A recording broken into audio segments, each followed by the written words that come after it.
Today in Environment and Everyday Life, we receive Professor Laísa Freire from the Federal University of Rio de Janeiro. She will share with us some thoughts on the critical approaches to environmental education that she has been developing in teaching, research, and extension projects. There is much information in pandemic times, but how can we situate ourselves in the midst of so much? How can we select and critically read the news and learn from this process? Two inspirations have guided us: critical discourse studies from the perspective of Latin Americans' issues and problems, and Paulo Freire's pedagogy proposals. In this sense, critical discourse studies will allow looking at socio-environmental matters based on the relationships between differences in power and inequality, which have language as their means of expression. Language is used to neutralize and mask certain relations of social injustice.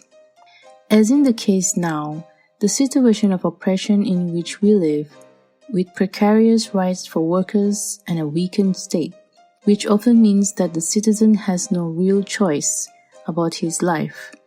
In addition to this, it is a fact the system we are inserted sells a sense of freedom, which is unreal. We are stuck with a citizenship system linked to the consumption. The more you consume, the more citizen you are and the more opportunities you have. But if you don't buy, the doors close. A critical look at the world consists of the possibility of understanding where the speaker is speaking. What is your position before society? Who is he talking to? Who does he exclude? And who does he include in his speech? What does he take as tacit?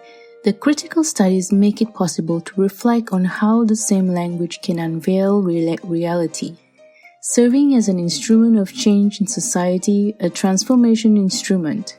Thus, texts and speeches have the role of transforming realities through their analysis and explanatory criticism.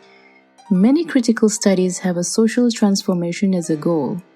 Paulo Freire brings educational proposals that can generate the liberation of the oppressed. It involves identifying central issues in social relations and can be denatured. It goes through making explicit the relations of oppression and their injustice. It requires understanding that socio-environmental conflicts have a development model as a backdrop, which places capital above humanity, above human and non-human life. It also involves a sense that we can organize and transform together. Thinking about human and non-human life is something that has touched us during this pandemic. What relationships are we building with our family members day by day? What transformation would we like for a post-pandemic world? How can we, during the pandemic, create embryos of these new relationships in our surroundings? Solidarity campaigns have not been lacking. We have seen opportunities to promote trade in the neighborhood and essential services, to think about what we produce and what our life would be like if we produce our food, to believe we can make our relationships than just commercial exchange. Can we think about these issues towards the transformation of life in a post-pandemic world? Instead of thinking about the Sustainable Development Goals, very much placed by UNESCO as part of an agenda until 2030, can we think of sustainable societies? Can we try to envision new or old paths? Models we don't have the claim to be totalizers? Models that go beyond technological development to solve environmental and socio-environmental problems and bring the dimension of culture and power, which are often overlooked under the banner of sustainable development, in a more moderate discourse which reconciles economics with ecology.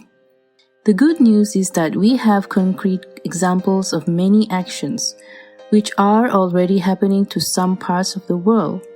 But we have to get our hands dirty.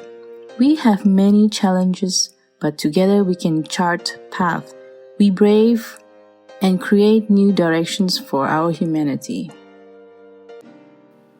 So it is an invitation to work together since a critical perspective to help to transform society. Thanks to Professor Laísa Freire to participate in this episode. Don't forget to follow us on Instagram and Facebook and leave your opinions and discuss with us about each episode.